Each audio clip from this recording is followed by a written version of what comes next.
Haleluya, amin. Oke, baik jemaat Tuhan, apa kabar sore hari ini? Kabar baik, dahsyat, luar biasa karena Yesus dalamku luar biasa. Hari-hari ini cukup panas ya, karena pas bulan-bulannya mungkin jadi cukup panas sekali. Berapa waktu yang lalu hari Senin tadi malamnya itu saya ke Keramba, terus besoknya saya harus ngantar mertua saya ke bandara. Terus habis itu saya beres-beres sedikit di halaman rumah. Nah, tidak terasa saya tiba-tiba saya kira ingus saya keluar gitu ya. Ternyata saya mimisan. Wah, ternyata cuacanya luar biasa hari-hari ini, panas sekali ya.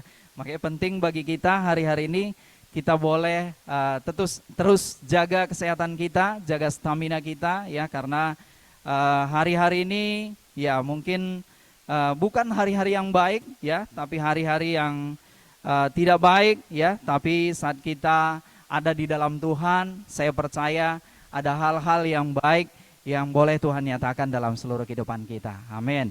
Ya. Baik jemaat Tuhan, hari ini kita mau belajar, saya mendapatkan tema bagaimana ada berkat Tuhan dalam rumah rohani ya.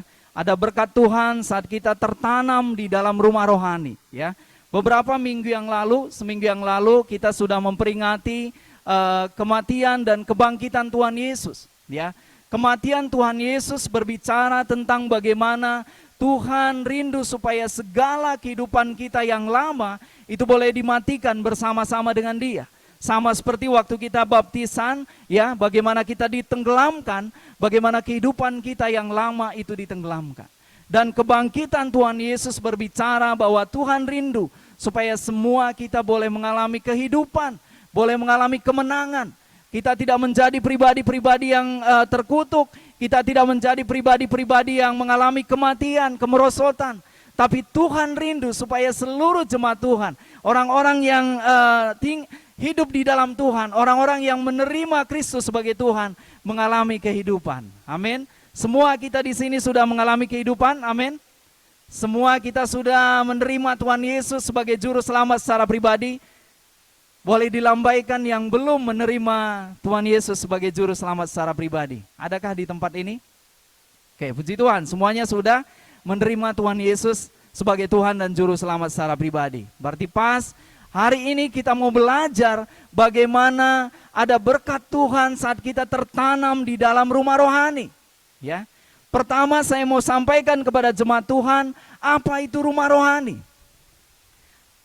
1 Petrus 2 ayat 5 mengatakan, dan biarlah kamu juga dipergunakan sebagai batu hidup untuk pembangunan suatu rumah rohani bagi suatu imamat kudus untuk mempersembahkan persembahan rohani yang karena Yesus Kristus berkenan kepada Allah.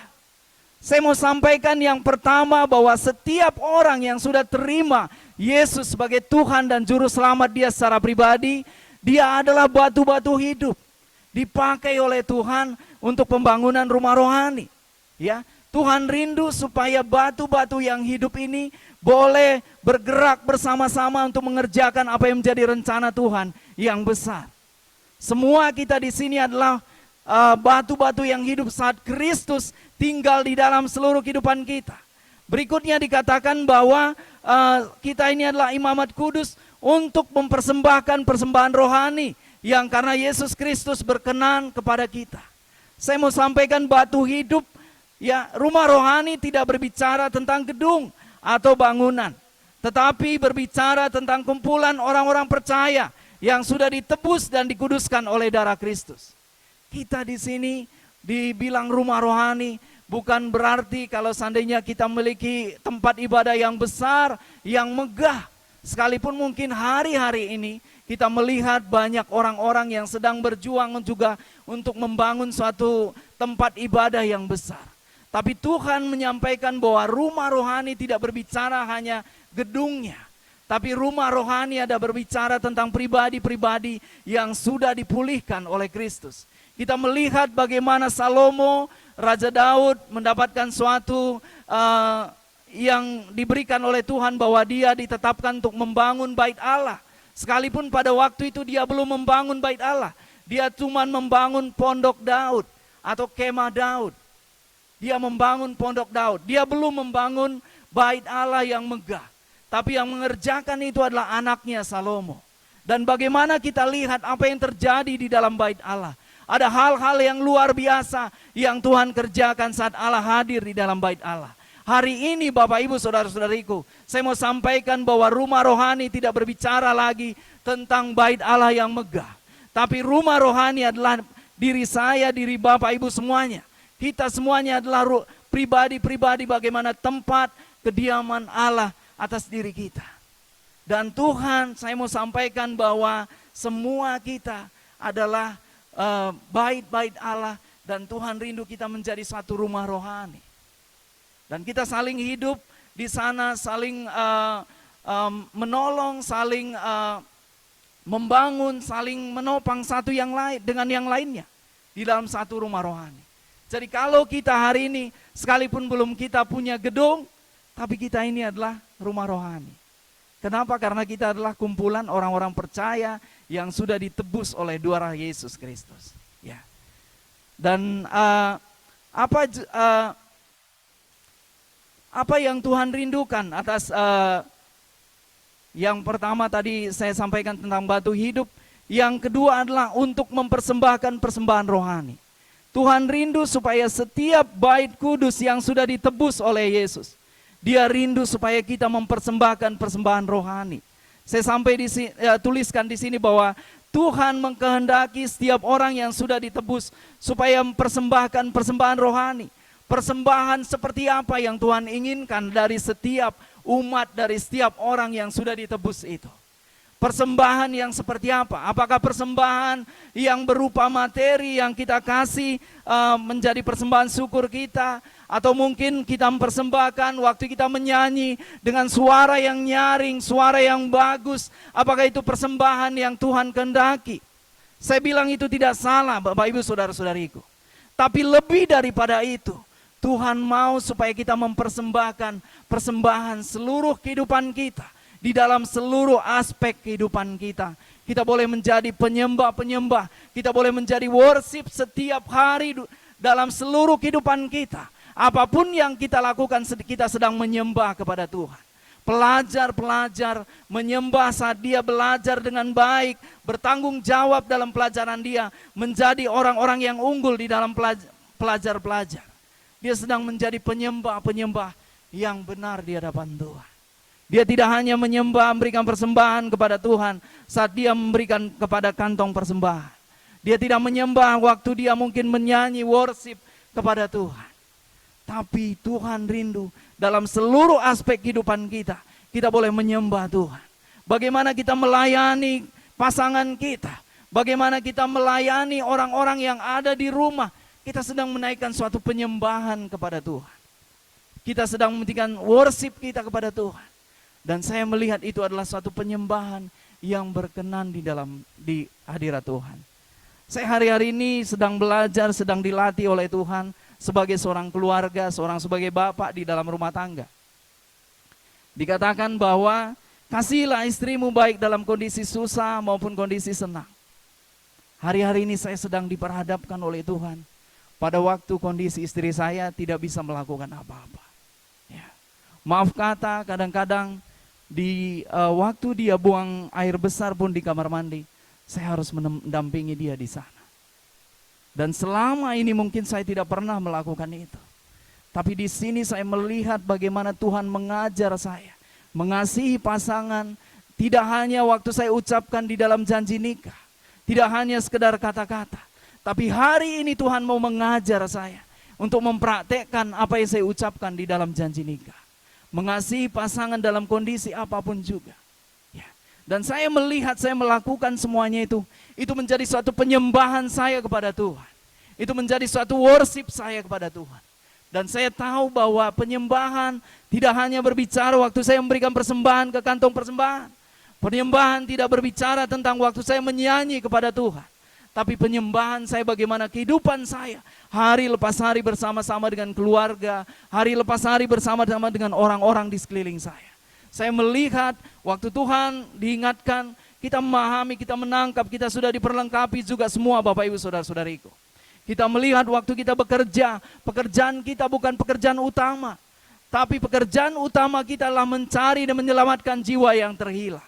Tapi pekerjaan kita adalah pekerjaan sampingan. Sehingga tidak itu menjadi fokus kita. Tapi fokus kita bagaimana supaya orang-orang di mana kita bekerja, di mana kita berusaha, di mana kita sekolah, di mana kita kuliah, mereka juga boleh mendapatkan keselamatan daripada Tuhan.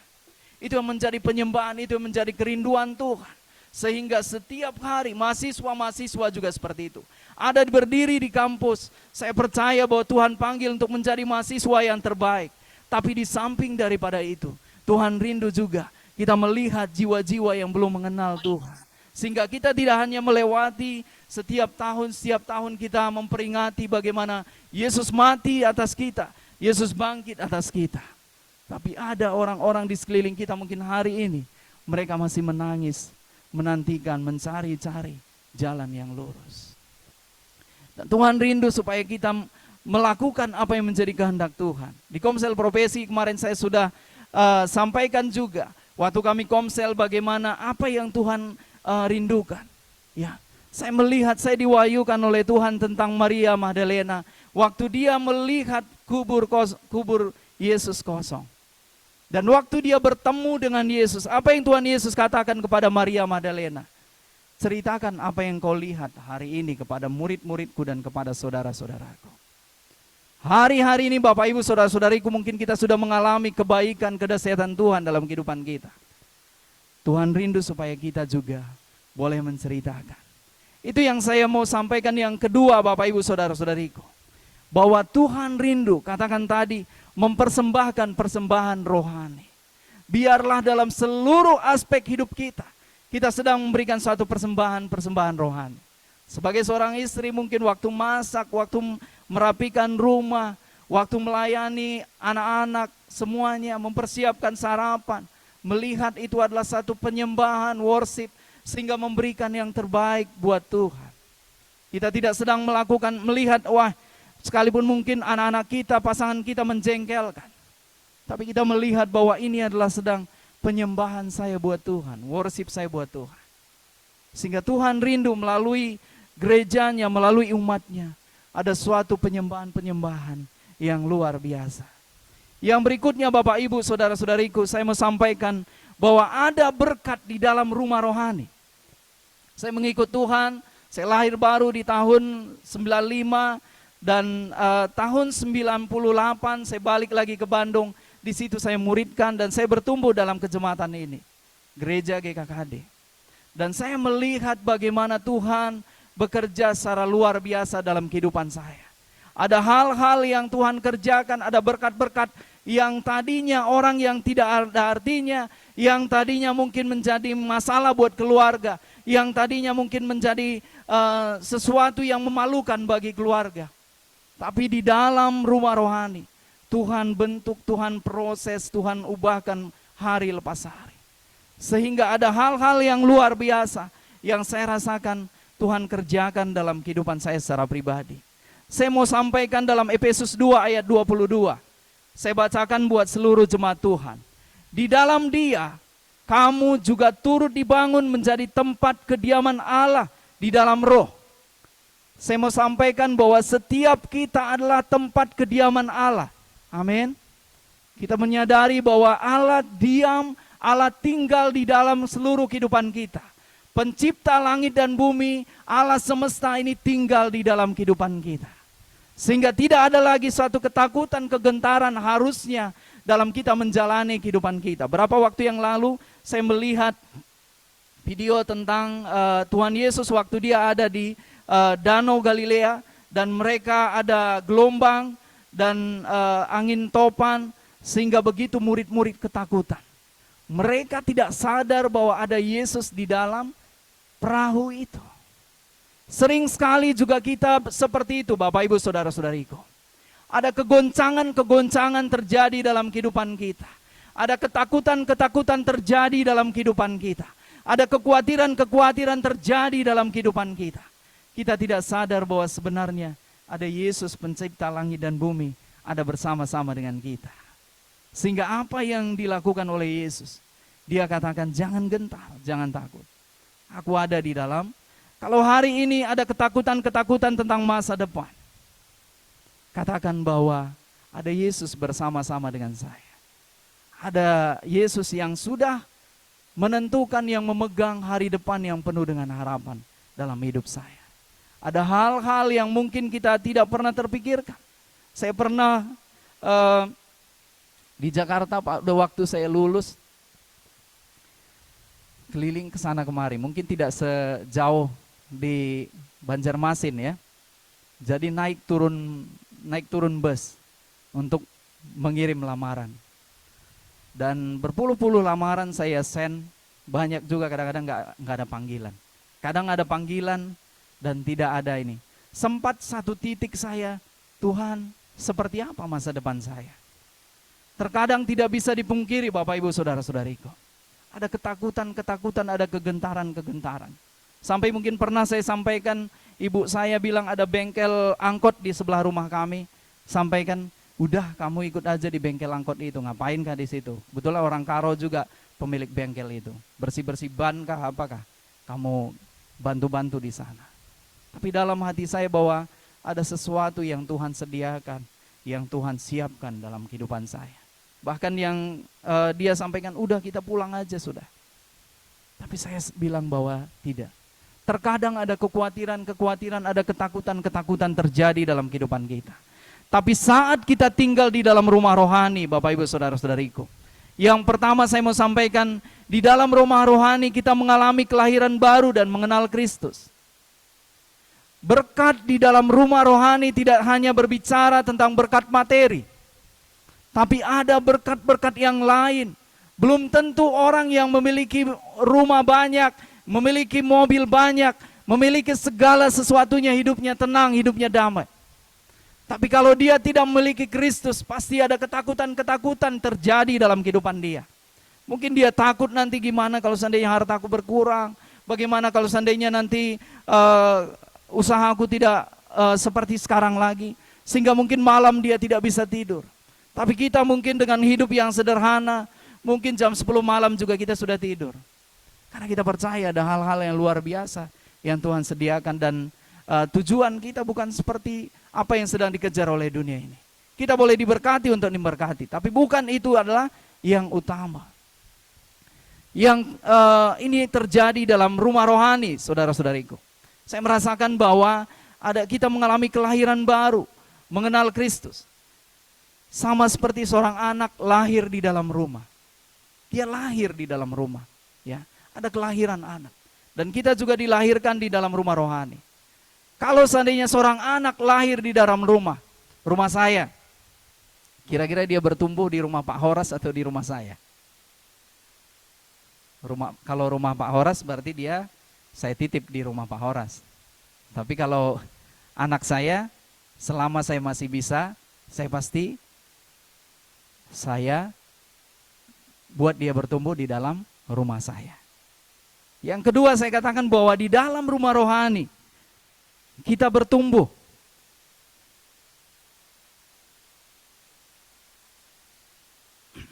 Sorry sebentar. Di dalam rumah rohani kita bertumbuh dan dirawat. Ya, sama seperti anak kecil tadi. Di dalam rumah pasti dia mengalami suatu pertumbuhan dan dia dirawat. Ya. Dan di dalam rumah rohani, saat kita tertanam di dalam satu rumah rohani, saya percaya kita dirawat di sini. Ya. Saya melihat kemarin waktu kami sakit, ya saya bersyukur buat pemimpin yang bisa masak gitu ya. Jadi langsung Kak Pasti bilang, Lip, nanti siang ambil lauk ke rumah. Kalau masak nasi Philip bisa aja kan? Oh iya bisa Kak. Nah saya dirawat tidak hanya secara rohani, tapi ada hal-hal jasmani juga diperhatikan di dalam rumah rohani kita. Ada hal-hal, ada orang yang sakit, ada orang yang mungkin berkekurangan. Saya perhatikan bahwa rumah rohani itu peduli, memperhatikan orang-orang yang sedang berkekurangan. Ya, itulah kita tertanam ada berkat-berkat yang Tuhan sediakan di dalam rumah rohani. Sekalipun kadang-kadang mungkin kita lupa juga. Saya pun terkadang bisa lupa. Wah sehingga kemarin pas saya panen, karena belum sisa, belum selesai ya. Udah ada, saya ambil dulu yang ini ya, yang besar-besarnya, saya bilang nilainya. Ya udah, bukan berbalas budi ya, tapi maksudnya yang penting saya serahkan juga dulu ke pemimpin saya. Dia sudah memperhatikan, memperdulikan kami, merawat kami juga ya. Dan kita juga harus, karena firman Tuhan katakan bahwa kita harus mendoakan ya, memberkati pemimpin-pemimpin kita supaya ada berkat-berkat berlipat-lipat kali ganda terjadi dalam kehidupan kita. Yang ketiga, Bapak Ibu Saudara-saudariku, ada berkat di dalam rumah rohani, kita terayomi dan terjagai. Kalau kita tidak tertanam dalam satu rumah rohani, kita menjadi jemaat yang liar. Ya, kalaupun hari-hari ini banyak sekali orang mungkin tidak mau tertanam di dalam satu rumah rohani. Saya percaya bahwa Tuhan buat satu rumah rohani, pasti ada tujuan Tuhan. Ada berkat Tuhan di dalam rumah rohani itu. Ada pengurapan Tuhan di dalam rumah rohani itu. Sehingga waktu kita ada di sana, ada hal-hal yang Tuhan kerjakan, mungkin melalui saudara-saudara kita terpelihara di sana. Dan saya mungkin pernah saksikan juga, awal sekali saya di sini, saya tergabung di dalam rumah rohani di sini, saya tidak pernah merasa kesepian, saya tidak pernah merasa jauh dari keluarga saya. Karena saya menemukan keluarga di sini. Saya menemukan keluarga saya di sini. Sehingga waktu pertama tahun 2008 saya di sini, langsung ngumpul dengan teman-teman saudara-saudara satu rohani di sini. Saya merasa bahwa saya menikmati sekali. Saya mau butuh kos-kosan ditemenin, butuh segala sesuatu, mau cari makan apa semuanya ditemenin, diperkenalkan tentang kota ini. Begitu luar biasa saya melihat pada waktu itu. Dan kami tinggal bersama-sama. Ada satu kos dulu di dekat Jalan Purnama situ. Kami tinggal di sana para pria-pria, ada lagi yang perempuan-perempuannya tinggal di tempat Kak Pasti. Ya, karena awal-awal pada waktu itu ya. Jadi ada pria-pria kosnya dalam satu tempat, ada yang wanita bersama-sama dengan Kak Pasti. Saya melihat di dalam rumah rohani kami hari-hari menjalani semuanya, ya, secara luar biasa dan saya bersyukur, ya. Dan yang berikutnya mengalami keberkatan Tuhan saat kita melayani, mengabdikan diri kita. Banyak orang berpikir bahwa saya datang beribadah tidak mau terlibat di dalam pelayanan cukup.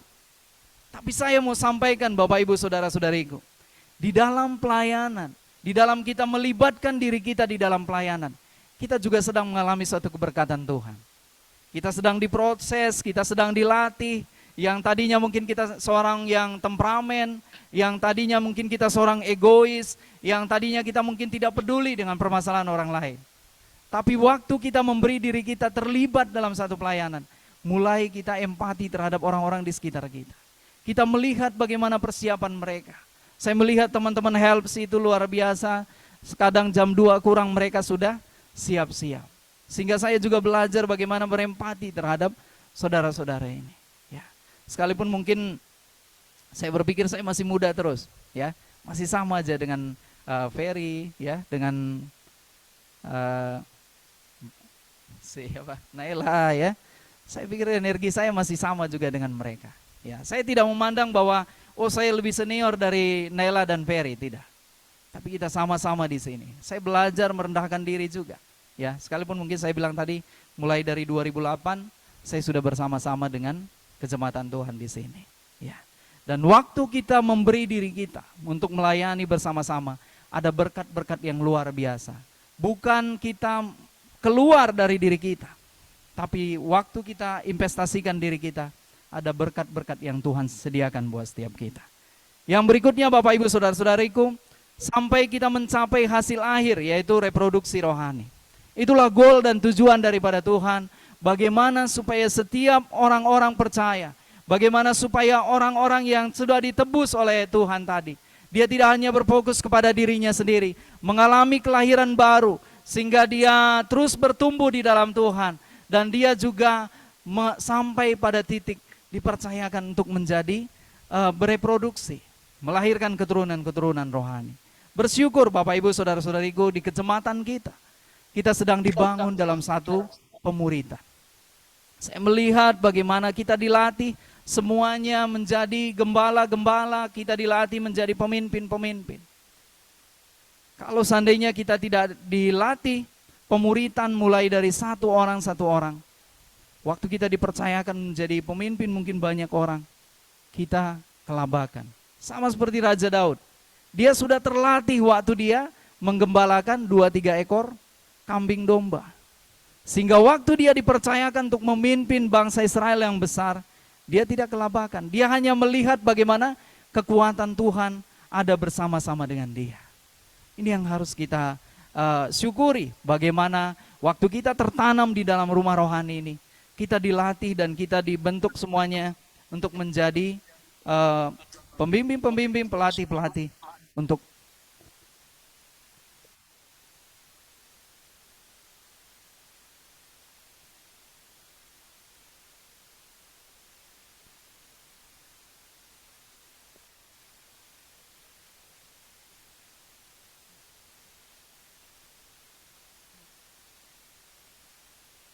cek.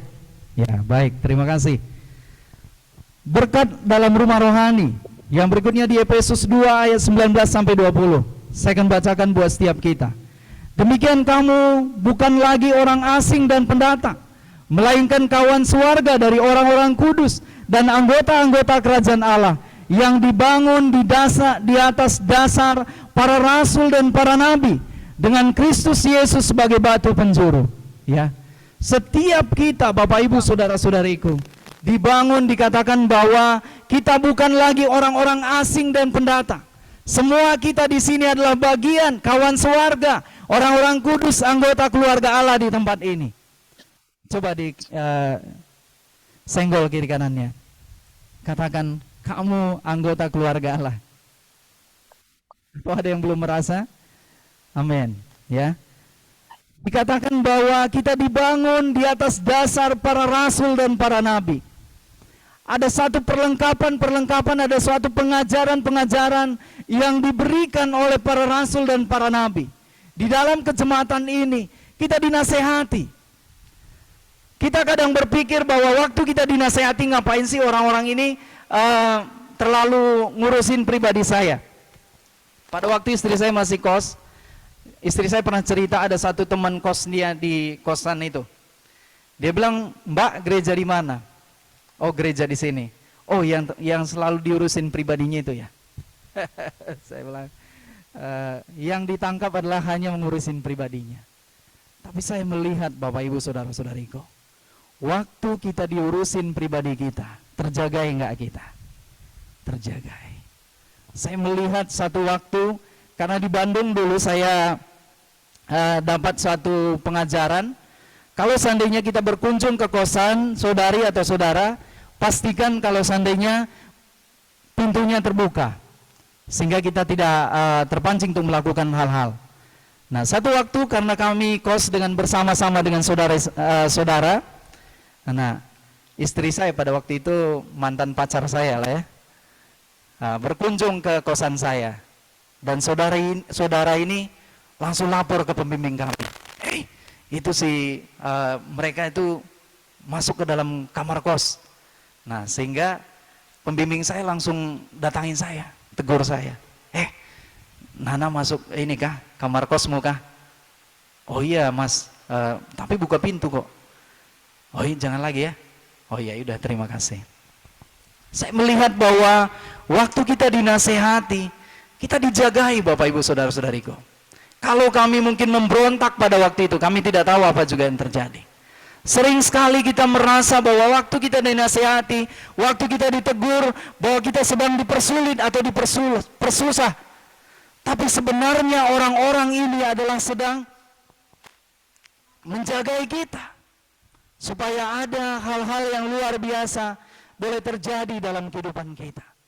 Apa yang kita lihat bagaimana Raja Daud, waktu dia melakukan pembunuhan berencana, waktu dia melakukan perzinahan dengan istri Uria Betseba, gagal seluruh rencana Tuhan yang besar dalam kehidupan dia, sehingga dia lengser dari apa yang pada waktu itu dia pemimpin bangsa Israel, sehingga dia langsung digantikan oleh anaknya.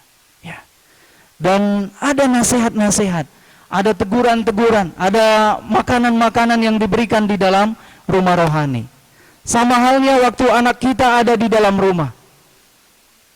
Pasti kalau seandainya anak-anak kita ini senang yang makanan yang manis, es gitu ya. Anak-anak saya itu kalau saya panas-panas gini saya belikan es, dia senang sekali.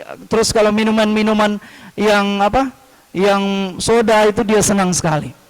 Tapi saya melihat kalau saya kasih terus anak saya ini makanan-makanan yang tidak baik, pasti anak-anak saya ini nanti mungkin ginjalnya rusak kah, atau mungkin punya penyakit-penyakit yang lain.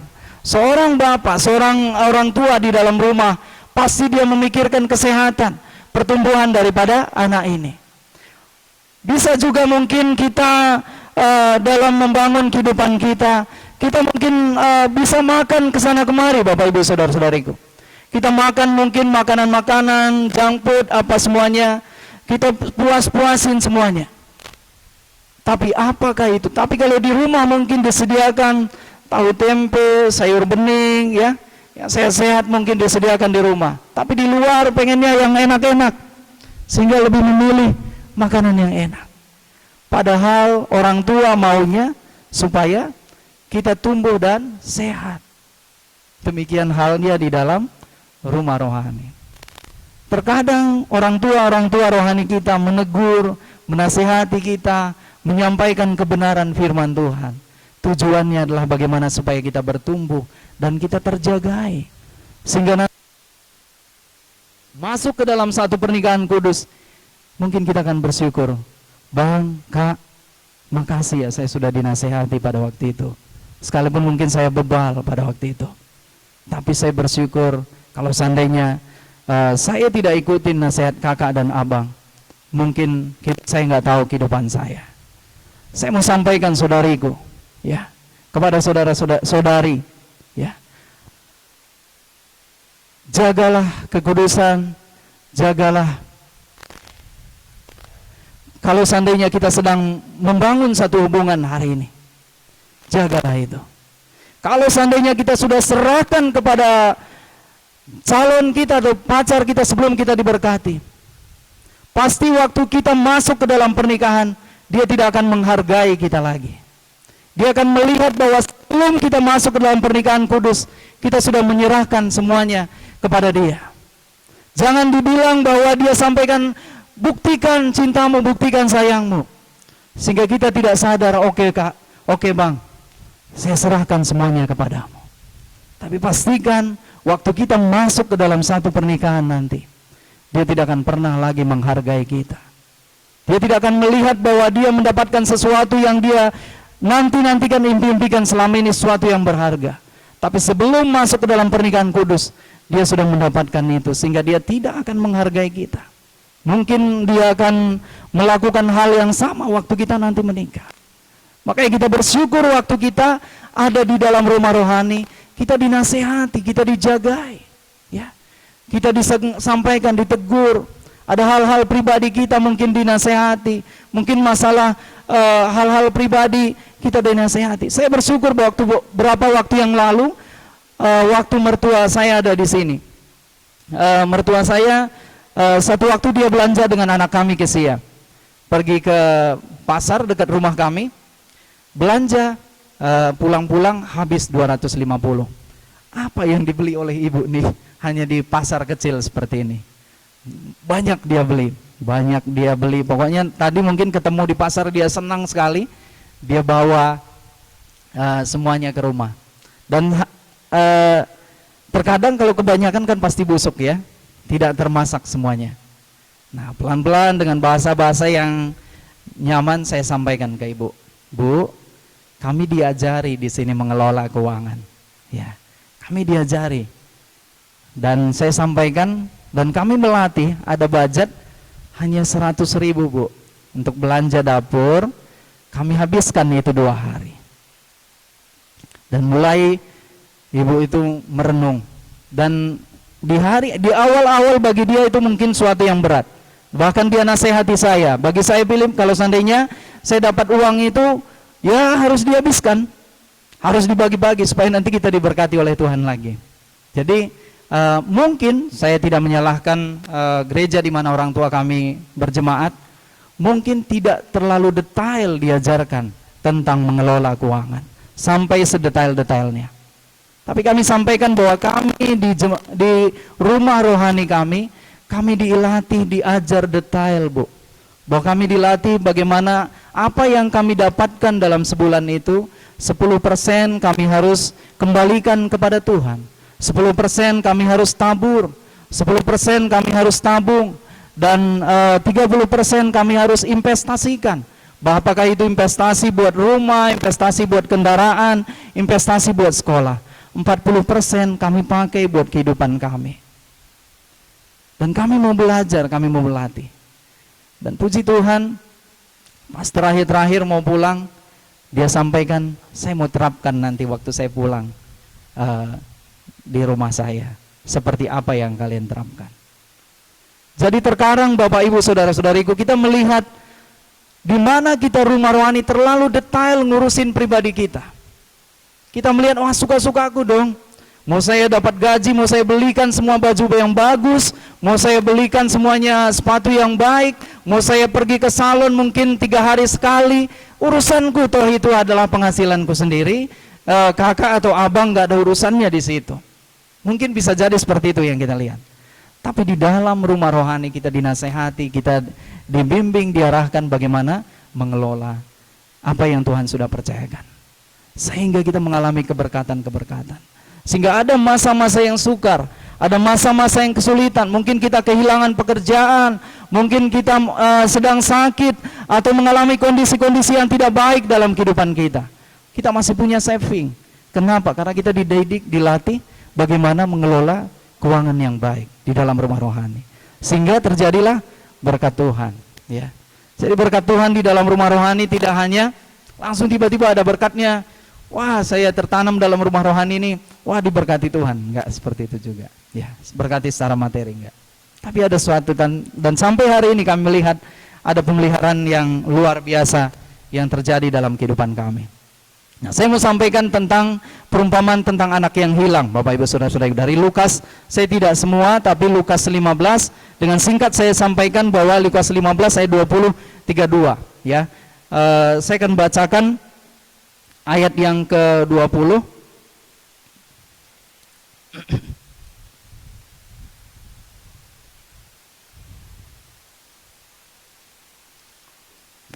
Ini setelah anak bungsu ya, anak bungsu pergi di dalam cerita Lukas 15 ini, seorang bapak mempunyai 2 orang anak. Ada anak bungsu dan ada anak sulung ya. Yang pertama saya akan berbicara tentang anak bungsu. Ayat 20 dikatakan, maka bangkitlah ia dan pergi kepada bapaknya. Ketika ia masih jauh, ayahnya telah melihatnya, lalu tergeraklah hatinya oleh belas kasihan. Ayahnya itu berlari mendapatkan dia, lalu merangkul dan mencium dia. Ayat 21, kata anak itu kepadanya, Bapa, aku telah berdosa terhadap surga dan terhadap Bapa. Aku tidak layak lagi disebut anak Bapa. Ayat 22, tetapi ayah itu berkata kepada hamba-hambanya, ya lekaslah bawa kemari jubah yang terbaik, pakaikanlah ini kepadanya dan kenakanlah cincin pada jarinya dan sepatu pada kakinya. Yang saya mau sampaikan yang pertama, apa yang diberikan kepada anak bungsu ini, Bapak Ibu Saudara-saudariku, yaitu jubah kemuliaan. Saya mau sampaikan berbicara tentang jubah kemuliaan, itu berbicara tentang pengurapan yang daripada Tuhan.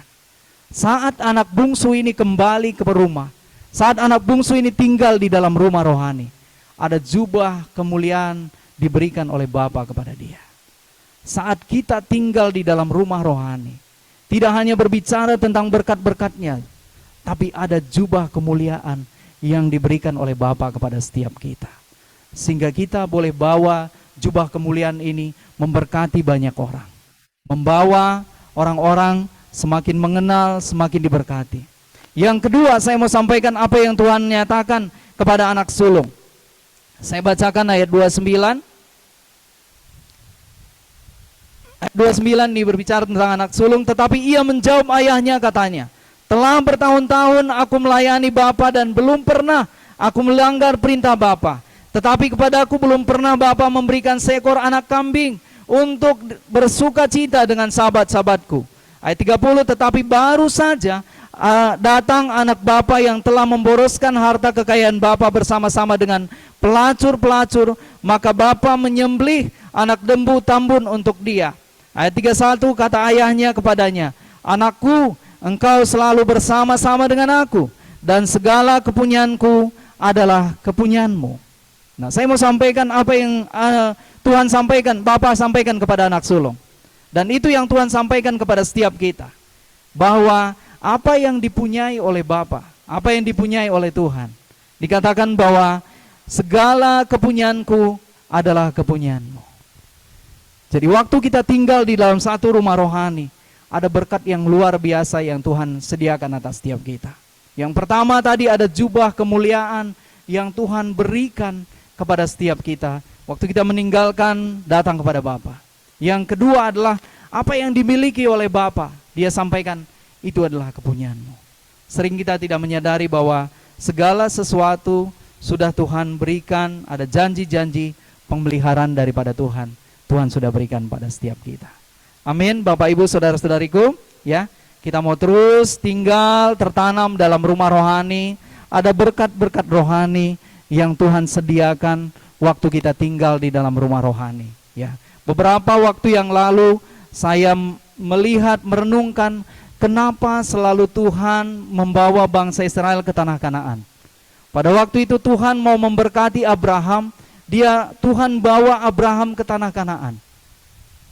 Dan setelah generasi berikutnya, pernah satu waktu dibawa ke Mesir, tapi setelah generasi ke-12 suku, Tuhan mau kembalikan bangsa Israel kembali ke tanah Kanaan. Tuhan mau memberkati mereka di tanah Kanaan. Padahal bisa saja menurut saya Tuhan memberkati mereka di Mesir. Saya mau sampaikan, saya renungkan di sini bahwa Tuhan sangat berperkara tentang masalah tempat.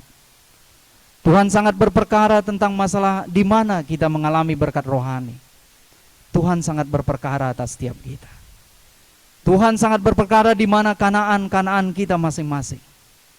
Kita jangan sampai salah mengambil. Kita pikir kita sedang pergi ke Kanaan, padahal mungkin kita sedang pergi ke Mesir. Untuk menjadi budak di Mesir, untuk menjadi tidak mendapatkan berkat yang utama di tanah perjanjian. Ya. Dan itu kemarin waktu anak saya saya ajarin apa namanya itu, pelajaran agamanya tuh. Nah, di situ saya diingatkan oleh Tuhan, kenapa Tuhan sangat berperkara dengan namanya tanah Kanaan, tanah perjanjian, tanah perhentian. Berarti kepada setiap kita Tuhan juga sedang memiliki tanah-tanah Kanaan. Ya. Banyak anak-anak muda di sini, ya, yang mungkin nanti bisa jadi meninggalkan kota ini. Tidak bisa ditahan karena saudara-saudariku harus mengabdi kepada bangsa kita. Tapi temukanlah waktu kita sedang memutuskan satu tempat, pastikan bahwa kita sedang ada di tempat di mana Tuhan menetapkan kita di sana. Sehingga kita mengalami keberkatan rohani, sehingga kita mengalami hal-hal yang luar biasa. Kita tidak sedang pergi ke Mesir, tapi kita sedang pergi ke tanah yang Tuhan sudah janjikan atas setiap kita. Itu saja yang saya sampaikan, kita datang pada Tuhan. Haleluya Tuhan Yesus, haleluya.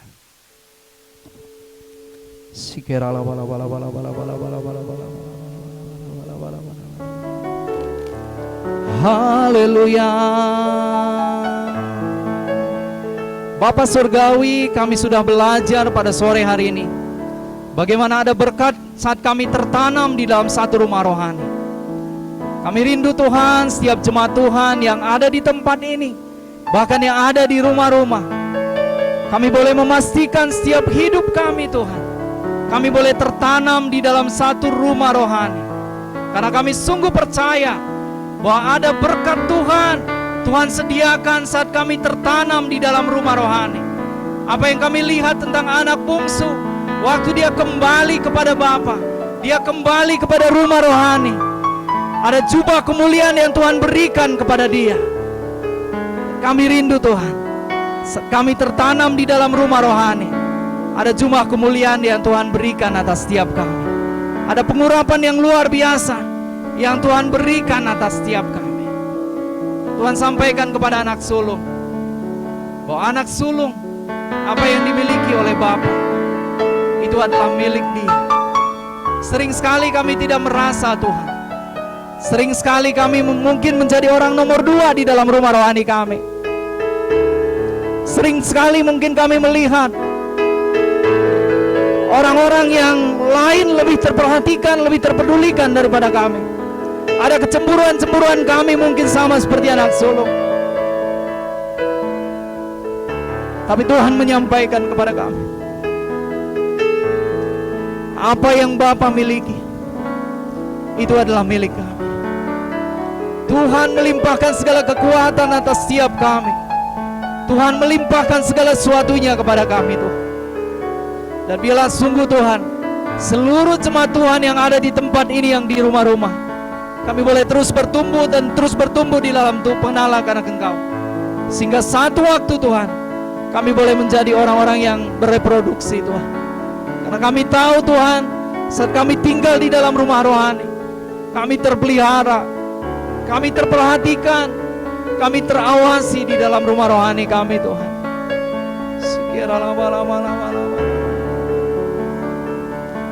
Walaupun hari ini Tuhan, ada pikiran-pikiran kami Tuhan yang tidak selaras dengan firman-Mu Tuhan.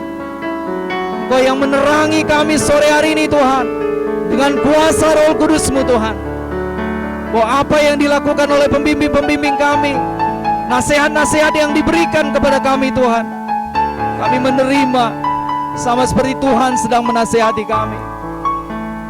Kami tidak sedang melihat Tuhan bahwa itu nasihat daripada manusia, karena kami tahu Tuhan, saat kami menjalankan setiap nasihat itu, hidup kami terjagai, hidup kami terpelihara Tuhan, dan kami bertumbuh secara sehat. Kami tidak sedang mencari-cari makanan sehingga membuat kami sakit secara rohani Tuhan. Tapi kami rindu Tuhan, kami boleh sehat secara rohani di dalam nama Yesus. Kami mengerjakan apa yang menjadi kerinduan Tuhan, mengerjakan apa yang menjadi ketetapan Tuhan di dalam hidup kami. Haleluya.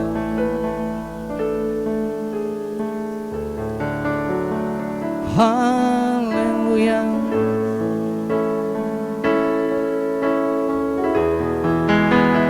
Saya undang seluruh jemaat Tuhan untuk bangkit berdiri. Di sini karena kasih-Nya disatukan dalam kerajaan-Nya.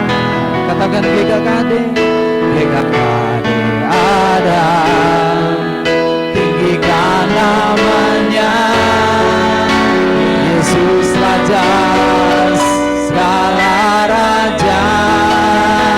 Kita ada di sini, kita ada di sini karena anugerah-Nya.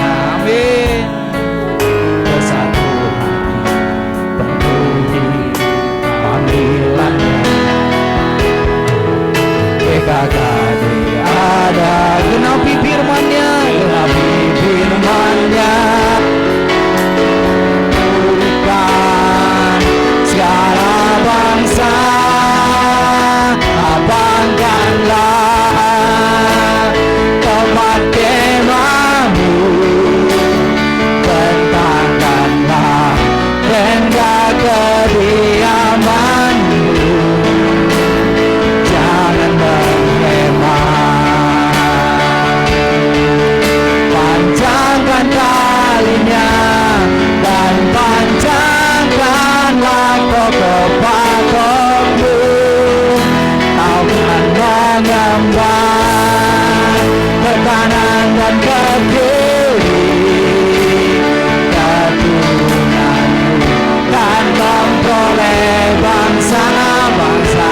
karena anugerahnya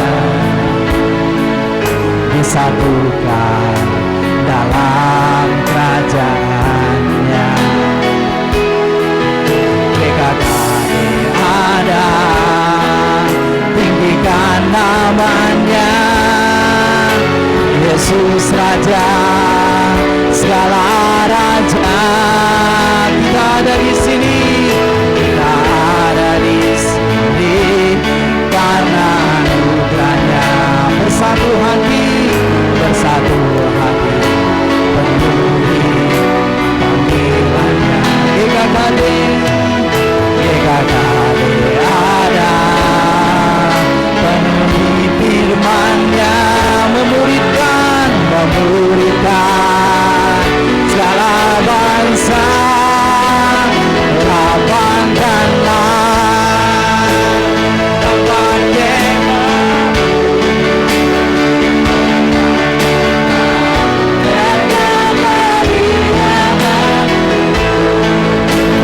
jangan berkemah,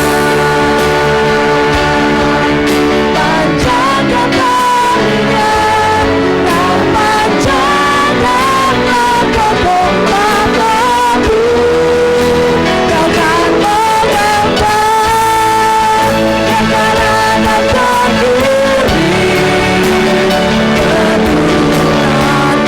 dan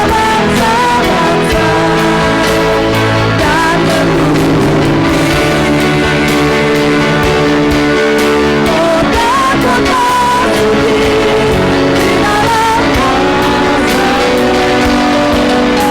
memulihkan bangsa-bangsa, lapangkanlah tempat kemahmu, lebarkan namamu, jangan panjangkan karunia dan panjangkanlah pemulaku, ke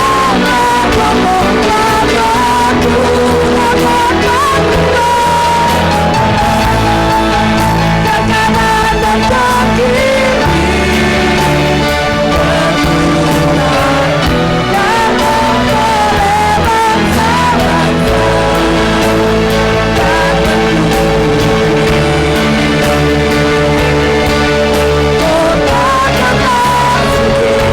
di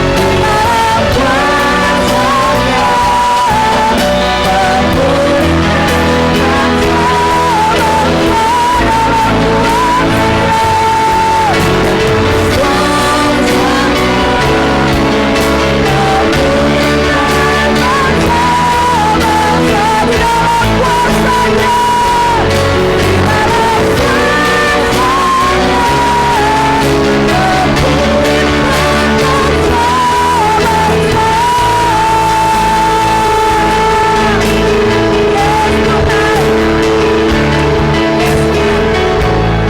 Kami mau terima panggilan-Mu Tuhan atas setiap kami, untuk kami terus tinggal di dalam rumah-Mu, untuk kami mengerjakan apa yang menjadi mau-Mu Tuhan.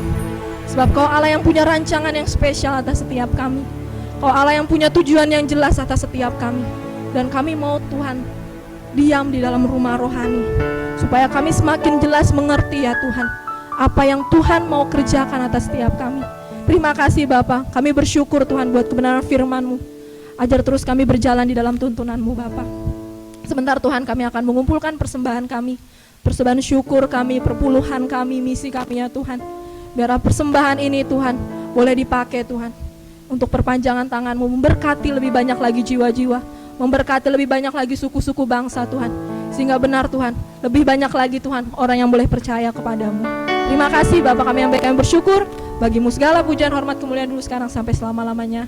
Hanya dalam Yesus Tuhan, haleluya, amin.